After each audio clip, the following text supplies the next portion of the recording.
Dans énormément de familles, voire toutes, il y a pratiquement voilà des disputes, des conflits, des heurts, des choses qui peuvent être dites à voix haute ou des choses qui peuvent être sous le tapis, qui peuvent être cachées, qui peuvent être voilà sous donc qui ressortent, et on le sait notamment souvent dans les réunions familiales. À Noël, ça peut clasher, par exemple. Voilà, il y a souvent cette croyance que Noël peut être le moment où on peut se réconcilier, parce que effectivement, dans les vitrines, c'est joli, il y a cette magie de Noël, mais en fait, c'est rarement le bon moment pour espérer régler ses comptes en famille. Je le disais, les motifs sont innombrables. Ça peut être l'arrivée d'un nouveau compagnon, d'une nouvelle compagne. Il y a aussi, on le sait, la compétition entre frères et sœurs. Il y a des choses qui ressurgissent au moment d'un décès, des parents. Donc finalement, ça peut être de parents vers les enfants, d'enfants vers les parents, et puis entre frères et sœurs également. Oui, avec les différences de familles maintenant, toutes les familles recomposées, les familles monoparentales, les familles, voilà, il y a tellement de complexité dans la composition d'une famille qu'il y a de multitudes de raisons de se disputer, effectivement. Donc ça peut être la comparaison, la jalousie, les non-dits, les critiques, les reproches, les remarques.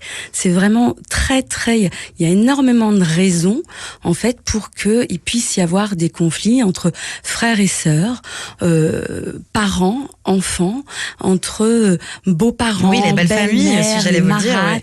Il y a vraiment de multitudes de raisons. Et on a fait l'émission sur le marâtre, justement. et pourquoi les relations sont si difficiles au sein de la famille? Est-ce que c'est parce que c'est l'endroit où on attend le plus de choses au niveau de l'affect? En fait, c'est censé être le lieu où ce sont des proches. On appelle souvent les gens de notre famille des proches. Mais on a pu remarquer dans nos cabinets que très souvent, en fait, c'est lorsque c'est avec ces proches-là qu'il y a le plus de tension, le plus de déception et le plus d'attente.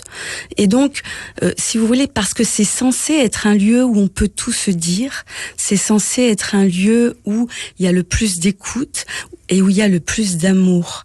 Mais en fait, eh bien, il est à croire que finalement, c'est aussi un paradoxe, que c'est là où c'est le plus difficile d'avoir des vraies relations, des relations saines, durables, et où il y a le plus une meilleure communication. Le problème, c'est souvent la communication. Et Charlotte Wills, on a tous en tête aussi le fantasme de la famille Ricoré, comme on appelle ça maintenant, hein, de la publicité où tout le monde avait l'air heureux et prenait le petit déjeuner en chantant. C'est un fantasme, ça n'existe pas, ça, dans la vie. Tout le monde a ses failles, les relations peuvent être complexes, c'est un mirage. Je pense que c'est bien de continuer à y croire, parce que c'est bien de continuer à tendre vers ça. Mais effectivement, cette publicité, ça reste une publicité avec tout le factice que ça peut recouvrir. et je pense que c'est bien de continuer à y croire, mais et c'est aussi d'oublier voilà, que ça puisse être comme ça tout le temps.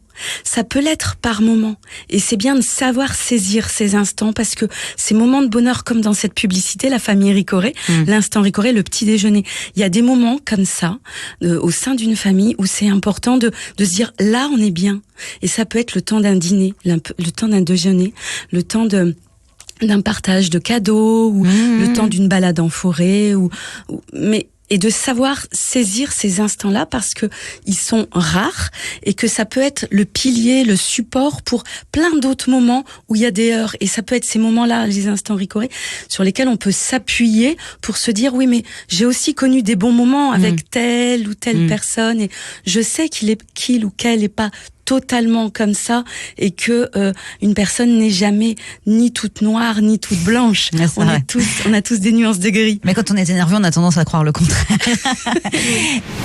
France Bleu, c'est déjà demain.